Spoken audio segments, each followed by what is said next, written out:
بسم اللہ الرحمن الرحیم۔ خواتین و حضرات، السلام علیکم ورحمۃ اللہ وبرکاتہ۔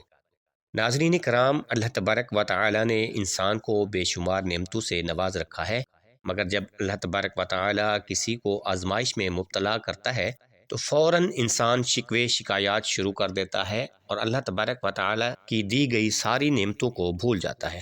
اسی طرح کا ایک واقعہ پیش خدمت ہے۔ ویڈیو پسند آنے کی صورت میں ہمارے چینل دورانی مرشد کو ضرور سبسکرائب کریں اور ویڈیو کو لائک کریں، جزاک اللہ۔ ناظرین کرام، افغانستان کے علاقہ ہرات کا نواب عماد الملک سخاوت میں اپنا ثانی نہ رکھتا تھا۔ اس کی رعایا اس سے بڑی خوش تھی۔ نواب کے 500 غلام تھے جنہیں وہ اپنے بیٹوں سے بھی زیادہ عزیز رکھتا تھا، اور وہ بھی نواب سے بہت خوش تھے۔ یہی وجہ تھی کہ وہ نواب کے حد سے زیادہ وفادار تھے اور نواب پر جان نچھاور کرنے سے بھی دریغ نہ کرتے تھے۔ نواب نے اپنے غلاموں کی گردنوں میں سونے کے ہار توق بنا کر ڈالے ہوئے تھے۔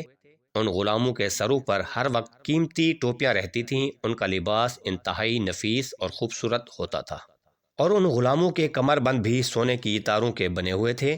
الغرض ان غلاموں کی ایک علیحدہ ہی شان اور ٹھاٹ باٹ تھی۔ ایک مرتبہ یہ غلام اپنی اسی شان و شوکت کے ساتھ بازار میں سے گزر رہے تھے کہ ایک غریب شخص جس نے صرف بدن پر لنگوٹی باندھی ہوئی تھی ان کو دیکھا تو اس کے دل میں خیال گزرا کہ نواب عماد الملک کے غلام اس قدر ٹھاٹ باٹ سے جا رہے ہیں کہ جسموں پر انتہائی قیمتی لباس ہے، اور ایک میں ہوں کہ پہننے کو کوئی کپڑا نہیں، نہ پاؤں میں جوتی ہے اور نہ سر پر ٹوپی ہے۔ اپنا اور غلاموں کا موازنہ کرتے ہوئے اس شخص نے آسمان کی طرف نگاہ اٹھائی اور شکوہ کرتے ہوئے کہنے لگا، اے اللہ، میرے جسم پر تو کوئی کپڑا نہیں، کھانے کو کچھ ملتا نہیں، تنگی کے دن گزر رہے ہیں، تو میرا پروردگار ہے، ذرا عماد الملک سے بندہ پروری سیکھ۔ اس شکوے کے بعد ایک مدت گزر گئی۔ اتفاق سے عماد الملک کا زوال شروع ہو گیا۔ بادشاہ کسی بات سے ناراض ہو کر عماد الملک کو جیل میں ڈال دیا اور اس کے غلاموں کو قیدی بنا لیا۔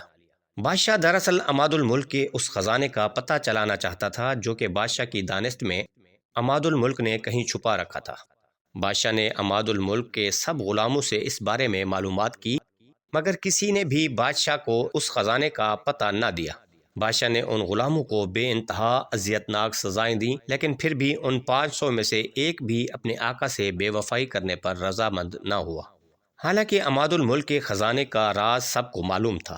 ان سب نے اذیتناک سزائیں برداشت کر لیں، مگر اپنے آقا کا بھید بادشاہ کے سامنے ظاہر نہ کیا۔ اس غریب آدمی نے غلاموں کے ساتھ کیا جانے والا یہ سلوک دیکھا تو اسے غیب سے ندا آئی کہ دیکھ، تو بھی ان غلاموں سے بندہ بننا سیکھ، کہ بے انتہا تکالیف برداشت کر کے بھی ثابت قدم ہیں اور اپنے آقا کو نہیں بھولے، اور ایک تم ہو کہ معمولی سی تکالیف آ جانے پر اللہ تعالیٰ سے شکوے شکایات شروع کر دیتے ہو۔ اس کے نام پر کوئی مصیبت آ پہنچے تو اس سے بے وفائی کرنے پر آمادہ ہو جاتے ہو۔ اس قدر بے باکی سے یہ بات کہہ دیتے ہو کہ اے اللہ، عماد الملک سے بندہ پروری سیکھ۔ لیکن اے انسان، پہلے تو عماد الملک کے غلاموں سے بندہ بننا سیکھ۔ اللہ کریم ہمیں شکران نعمت کی توفیق عطا فرمائے، آمین۔